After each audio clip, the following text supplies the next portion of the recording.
الدین والذاکرین والحمد للہ رب العالمین۔ ہے قول خدا فرمان نہ بدلا جائے گا، ہے قول محمد قول خدا فرمان نہ بدلا جائے گا، بدلے گا لاکھ زمانہ مگر قرآن نہ بدلا جائے گا، بدلے گا لاکھ زمانہ مگر قرآن نہ بدلا جائے گا۔ حضرات محترم، ہمارے اور آپ کے لیے بہت ہی خوش نصیبی کی بات ہے کہ ہم تمام حضرات 11 دن یہاں پر حاضر ہوئے اور قرآن عظیم کی تلاوت۔ اللہ تبارک و تعالیٰ ہمارے قرآن عظیم کو سننا اور پڑھنا آپ کرتے ہیں کیونکہ حضرت علامہ مولانا قاری راشد صاحب تشریف لائیں گے اور حضرت حافظ القاری محمد یاسر الدین صاحب کی کوئی خوشی ہوگی، ان کے بعد قرآن وزیر حضرات محترم، میں نے آپ کے سامنے قرآن عظیم ایک آیت مقدسہ کی تلاوت کیا ہے۔ 12 نمبر 2 آیت نمبر 185 کے اندر رب تبارک و تعالیٰ ارشاد فرماتا ہے الشہر رمضان الذی انزل فیہ القرآن۔ رب فرماتا ہے یہی وہ مبارک مہینہ ہے جس میں قرآن نازل کیا، جس کے لیے ہدی للناس لوگوں کی ہدایت۔ آئیے ہم قرآن عظیم کی آیتیں پڑھنے سے پہلے اپنے آقا و مولا تعالیٰ کو تعلیم کو والے جھوٹے حقوق کو ضائع کرنے والے پیغمبر سزا دینے والے بھی آقا کرنے والا سزا سے آگے آنے والے لا متا کی سے آنے والے پیغمبر مکہ اور مدینہ کی فتح پر بیٹھ کر ساری کائنات کی تقدیر کا فیصلہ کرنے والا جناب محمد رسول اللہ صلی اللہ علیہ وسلم کی بارگاہ کے سامنے درود و سلام کی داعیت شرح کرنے والے بابا سے بلند اللہم صل آپ تمام حضرات سے گزارش ہے کہ عنوان آپ کے سامنے مل رہا ہے، آپ تعاون فرمائیں، اللہ تبارک و تعالیٰ کی بارگاہ میں قبول فرمائیں۔ حضرات محترم، یا الہی کو اپنے بندوں میں اپنی شان پیدا کر، یا الہی کو اپنے بندوں میں اپنی شان پیدا کر، دلوں میں مومنوں کے الفت قرآن پیدا کر، دلوں میں مومنوں کے الفت قرآن پیدا کر۔ جو دل مردہ ہے اور آپ کی نمازیں بنجگانا سے، جو دل مردہ ہے اور آپ کی نمازیں بنجگانا سے الہی توحید قدرت سے انہیں جان پیدا کر، الہی توحید قدرت سے انہیں جان پیدا کر بنا جاتا ہے۔ انصاف دنیا سے مٹا جاتا ہے اور انصاف دنیا سے ابو بکر و عمر صاحب کی کوئی انسان پیدا کر، ابو بکر و عمر صاحب کی کوئی انسان پیدا کر۔ الہی مسلمان پر غلبہ ہو سارے عالم پر، الہی مسلمان پر غلبہ ہو سارے عالم پر، مسلمان سب صاحب کی شان پیدا کر، مسلمان سب اٹھا کر جی سکے اس شان پیدا کر۔ ذات محترم الشہر رمضان الذی انزل فیہ القرآن، یہ وہ ماہ معظم مہینہ ہے جس میں ہم نے رب فرماتا ہے جس میں ہم نے قرآن عظیم کو نازل کیا۔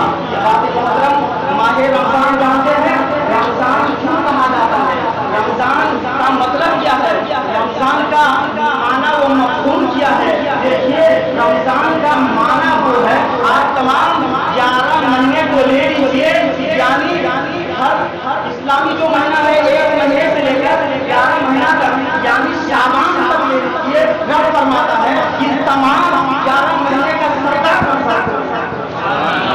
الحمدللہ، رب فرماتا ہے تمام مہینوں کا سردار رمضان ہے۔ اور رمضان کا معنی سمجھتے ہیں، اگر کوئی انسان نفل کی نماز پڑھے، چاہے وہ بیٹھے پڑھے یا کھڑے ہو کر پڑھے، لیکن رب فرماتا ہے بندہ تو نفل پڑھے گا لیکن میں تمہیں سنت کا ثواب دوں گا۔ اب اگر سنت کوئی پڑھے تو رب فرماتا ہے اے بندے سنت ہی کا ثواب نہیں بلکہ فرض کا ثواب دیا جائے گا۔ اب آگے چلیے، رب فرماتا ہے بندے ماہ رمضان میں روزہ رکھ کر کے قرآن عظیم کی تلاوت کرو گے، رب کی تذکیر و تحلیل کرو گے، اے بندے تم فجر کی نماز پڑھو گے ایک بار، مگر اس ماہ رمضان کے صدقوں میں ایک نہیں بلکہ 70 حج کا ثواب عطا کرے گا۔ حضرات محترم، قرآن ایک ایسی کتاب ہے، قرآن اگر کوئی انسان پڑھ نہیں سکتا، قرآن سن لے ثواب، قرآن دیکھ لے ثواب، قرآن یہ رہائی کو غلاف قرآن کو اپنی آنکھوں میں بسا لے تو رب فرماتا ہے ثواب ہے۔ اور یہ بھی حدیث شریف کے اندر آتا ہے کہ بندہ مومن قرآن عظیم کو اگر دل میں ارادہ کرے قرآن کی تلاوت ثواب عطا ہوتا ہے۔ ہم تمامی لوگ، ہم تمامی حضرات حدود قبرستان میں ڈالیں، اللہ تبارک و تعالیٰ یہ 11 دن کی جتنے بھی قرآن عظیم کی آیتیں سورتیں رکوع سجدے جتنے بھی پڑھے ہونا ان تماموں کا قبرستان والوں کو عطا ہوتا ہے۔ جناب محترم، ایک میں حدیث سے ثابت کرنا چاہوں گا کہ اگر قبرستان میں داخل ہو تو سب سے پہلے اللہ کے رسول ارشاد فرماتے ہیں، اے میری امتیوں جب قبرستان میں داخل ہو تو اس طرح سے داخل ہو کہ تم سلام پڑھو، السلام علیکم یا اہل القبور، اے قبر والوں تم پر سلامتی ہو۔ لیکن مسلمانوں قربان جائیے اس حدیث مبارکہ، رسول فرماتے ہیں اے لوگوں قبرستان داخل ہو تو تمام قبر والوں کو سلام کرو، اور مصطفیٰ فرماتے ہیں تمہارے سلام کا جواب تمام قبر والے جواب والے۔ ہمارا عقیدہ ہے، ہمارا مذہب ہے کہ بندہ مومن مرتا نہیں۔ اس حدیث سے پتہ یہ چلتا ہے کہ جتنے قبر والے اپنی قبر میں لیٹے ہیں سب کے ساتھ زندہ ہیں، اور رسول فرماتے ہیں تمہارے سلام کے جواب۔ اللہ اکبر، ہم اس امتی کے ماننے والے ہیں۔ حضرات محترم، زیادہ وقت نہیں ہوگا، حضرت علامہ فیاض مشاط آپ کے بیچ تشریف لائیں، اس میں شرطیں پیش کریں گے۔ تالیہ قرآن کی حضرت علامہ و مولانا و مفتی محمد ریاست جنہوں نے 11 دن تمام لوگوں کو قرآن عظیم کی تلاوت سنائے، ان سے بھی گزارش کیا جائے گا وہ آپ کے تشریف لائیں گے۔ اب میں یہ کہنا چاہوں گا، قرآن عظیم کا پڑھنا سننا دیکھنا اور محسوس کرنا کی بات، قرآن کا محسوس کرنا، محسوس کیے، آپ نے ادب کیے، معتبر انداز میں آپ نے قرآن عظیم کو محسوس کیے۔ اب میں یہ کہنا چاہوں گا مسلمانوں کہ قرآن عظیم نازل کب ہوا؟ 1400 سال پہلے قرآن حضور کے زمانے میں نازل ہوا۔ حضور جس حالت میں قرآن حضرت جبریل امین کیوں اسلام کو ضرورت پڑتی تھی کہ کھانے کا طریقہ کیسے ہوگا، سونے کا طریقہ کیسے ہوگا، اسلام میں جہاد میں استقامت جائے گی، قرآن کا پیغام لوگوں تک کیسے پہنچایا جائے گا۔ جب ضرورت پڑتی تھی جس حالت میں، جس مقام پر، جس جگہ پر رب تبارک و تعالیٰ جبریل امین کے ذریعے وحی الہی میں رب اور مصطفیٰ سے فرماتا، اے مصطفیٰ یہ کام آپ کو اس طرح سے کرنا ہے۔ اور حضرات میں یہ بھی کہنا چاہوں گا قرآن عظیم کی کتاب کو لے کیا، رب فرماتا ہے الحمدللہ سے لے کر والناس تک قرآن عظیم کے اندر جگہ جگہ مصطفیٰ کی تعریف، مصطفیٰ کی توصیف و توقیر ہے۔ میرا ایمان کہتا ہے، میرا وجدان کہتا ہے کہ رب نے قرآن عظیم کو نازل کیا، اس وجہ سے مصطفیٰ قرآن عظیم نازل ہو جائے گا، تعریف کی کوئی ایسی جگہ نہیں، آپ دیکھیے قرآن عظیم بہت ہی شان و شوکت والی کتاب ہے، بہت ہی عظمت والی کتاب ہے۔ کیوں کہ قرآن کو آپ یہ مت سمجھیے کہ دنیا کی کتاب ہے، قرآن دنیا کی کتاب ہے، کسی سائنسدان نے اس کو تخلیق نہیں کیا ہے، کوئی ڈاکٹر نے اس کو پیدا نہیں کیا ہے، کوئی مہان انسان نے اس کو اپنے ہاتھوں سے بنایا نہیں، بلکہ قرآن وہ قرآن ہے۔ اے دنیا والوں، یہ قرآن کسی انسان کا نہیں، یہ قرآن رحمان کا ہے۔ یہ قرآن انسان کا نہیں، قرآن رحمان کا ہے۔ تو حضرات محترم حضور کے زمانے میں مکہ و مدینہ میں قرآن نازل ہوا تھا، آپ تمام حضرات جانتے ہیں۔ لیکن اب مجھے یہ بتائیے، عالم تصوف میں میں قرآن سے سوال کرنا چاہتا ہوں، اے قرآن عظیم تو یہ بتا کہ مکے اور مدینے میں تو نازل ہوا تھا، جب ضرورت قرآن کی پڑی تو نازل ہوا تھا، مگر آج سرزمین جے پور کے اندر بچہ سے بچہ مسلمان کا قرآن پڑھ رہا ہے۔ کیا مطلب؟ رب فرماتا ہے، مصطفیٰ فرماتے ہیں، بچہ مسلمان کا جب مدرسے کی طرف جاتا ہے اور بسم اللہ الرحمن الرحیم پڑھتا ہے، ان کے والدین کو نہ ہم آپ سے ہم جس مقام پر بیٹھے ہیں یہ کوئی عام گھر نہیں کرتے، مصطفیٰ کا گھر، مسجد خدا کا گھر، مدرسہ مصطفیٰ کا ہے۔ ہم تمامی لوگ آج حاضر ہوئے تو ہم مہمان مصطفیٰ کے ہیں، ہم مہمان مصطفیٰ کے ہیں۔ اب دیکھیے، میں نے قرآن سے سوال کیا، اے قرآن تو یہ بتا 1400 سال پہلے تم مکے اور مدینے میں نازل ہوا، مگر آج بھٹا بستی کی سرزمین پر مسکرا رہا ہے، آج قرآن پاکستان میں مسکرا رہا ہے، آج قرآن بنگلہ دیش میں مسکرا رہا ہے۔ باہر جو حضرات کھڑے ہیں اندر تشریف لائے اور جن حضرات کو نذرانہ دینا ہو وہ ہمارے رضائے مصطفیٰ غریب نواز اراکین بیٹھے ہیں، ان سے ملے اور تعارف فرمائے، اور جو حضرات باہر کھڑے ہیں ان سے گزارش کروں گا کہ اندر تشریف لائے۔ تو بات ہو رہی تھی حضرات محترم، قرآن آج دنیا کے ہر گوشے میں، دنیا کے ہر خطے میں، دنیا کی ہر ریاست میں، ہر ملک میں قرآن مسکرا رہا ہے۔ وجہ کیا ہے؟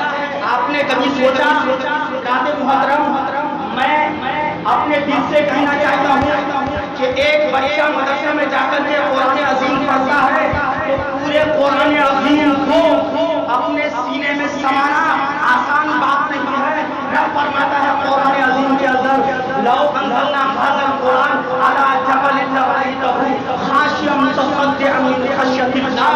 یہ قرآن عظیم کی بہت اس طرح ہے، رب فرماتا ہے میں اگر جبل پہاڑ کے اوپر بھی اس قرآن کو نازل کرتا، وہ قرآن کے فوج سے پہاڑ کا ریزہ ریزہ ہو جاتا، مگر یہ مصطفیٰ جان رحمت کی ایک احسان ہی ہے اپنے بندوں کے اوپر کہ جو جبل پہاڑ قرآن کے فوج سے برداشت کر نہ سکے، اہل سنت کا اکثر بچہ قرآن عظیم کو اپنے سینے میں سما دیا۔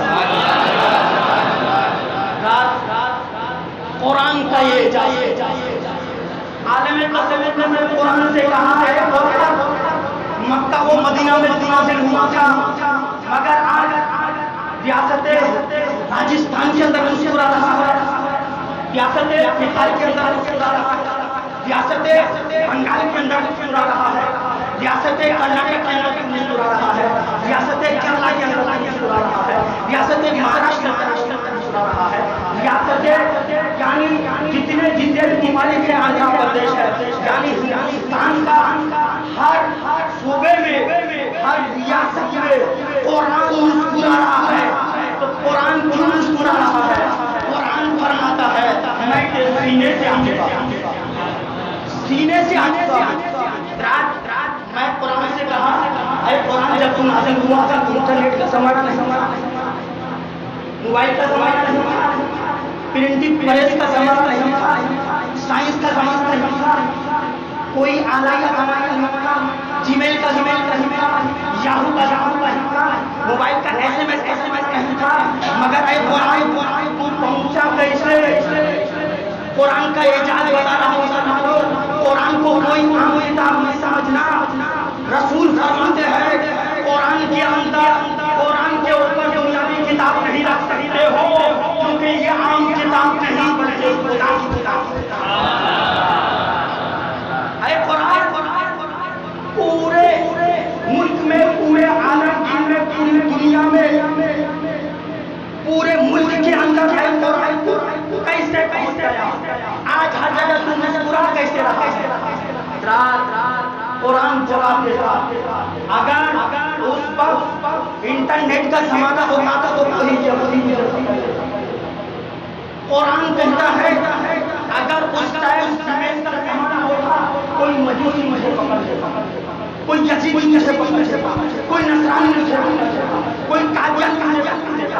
قرآن کہتا ہے حضرات محترم قرآن سے سوال کیا آج پورے ملک میں مسکرا رہا کیسے؟ قرآن جواب دیتا اے لوگوں، اے امت محمدیہ کے اندر زندگی گزارنے والوں، سنو سنو، قرآن کہتا ہے میں کوئی پیپر اخبار کے ذریعے نہیں پھیلا، امت محمدیہ کے بچے یعنی حافظ قرآن کے ذریعے یہ وہ قرآن ہے کہ حافظ جو حفظ کرتا ہے قرآن میں اپنے دل سے کہتا ہوں حافظ قرآن سب سے بڑا انسان الحمدللہ اللہ اکبر، کتنے دیر صبر ہے، کتنی آیتیں ہیں، کتنے پیش ہے، کتنے تشدد ہے، کتنے جذب ہے، کتنے سجود ہے، کتنے رکوع ہے، کتنے سجدے ہیں، کتنی آیتیں ہیں، یہ تمام کے تمام حافظ حضور کے سجدے میں اپنے سینے میں بسا لیا۔ اور جب ماہ رمضان کا وقت آتا ہے منبر رسول پر کھڑے ہو کر کے الحمدللہ یعنی سورہ فاتحہ سے سورہ بناس تک بیٹھ دیکھے یہاں پر کیا ہو اللہ تبارک و تعالیٰ کی بارگاہ میں دعا ہے مولا ہمارے قرآنوں کی مولا صحت و تندرستی عطا فرمائے۔ رات قرآن عظیم کو پڑھ کے بچہ پتلا ہو جاتا بالکل پتلا ہو جاتا ہے، مگر دیکھیے اس مدرسے کے بچے کو جو قرآن پڑھتا ہے، جو عالم بنتا ہے، جو بخاری شریف پڑھتا ہے، جو جلالین شریف پڑھتا ہے، جو ابن ماجہ پڑھتا ہے، صحیح بخاری پڑھتا ہے، ابو داؤد پڑھتا ہے، تو مصطفیٰ فرماتے ہیں اے بندے اب کوئی کام تیری طبیعت سے نہیں ہوگا، اگر کوئی کام ہوگا یہ تاجے صدری کو نوازتے ہوئے مدرسے کے بچوں کو مالا مال کیا کرتا ہے۔ اللہ تبارک و تعالیٰ کی بارگاہ میں دعا ہے مولا ہم تمامی لوگوں اسی طرح اور یہ رات حدیث کو لوگ کہتے ہیں کہ نماز کے بعد معانقہ کیوں؟ رسول فرماتے ہیں مسلمانوں آپ سلام کرتے ہیں کہتے ہیں السلام علیکم، کیا مطلب؟ رسول فرماتے ہیں السلام علیکم، اے میرے بھائی آپ کے اوپر سلامتی ہو، پھر وہ جواب دیتا ہے وعلیکم السلام، اے سلام کرنے والا بندے میرے بھائی جس طرح میرے اوپر اللہ کی رحمتیں ہو اسی طرح اوپر بھی اللہ کی رحمتیں۔ اب رسول فرماتے ہیں السلام علیکم وعلیکم السلام، ایک بندہ مومن دوسرے کو سلام کیا، سلام کا جواب دیا، اب مصافحہ کرے گا، کیا کرے گا؟ مصافحہ کرے گا۔ اللہ اکبر، رسول فرماتے ہیں دونوں بندہ مومن کے ہاتھ جدا ہونے سے پہلے دونوں کی مغفرت پر دی جاتی ہے۔ یہ حدیث شریف کے اندر آتا ہے۔ حضرات محترم میں آپ سے رخصت چاہوں گا بس اس شعر کے ساتھ کہ درود و سلام کی صدائیں آتی رہیں گی، صدائیں درود و سلام کی آتی رہے گی، سن کے دل شاد ہوتا رہے گا۔ خدا ہم سنیوں کو آباد رکھے۔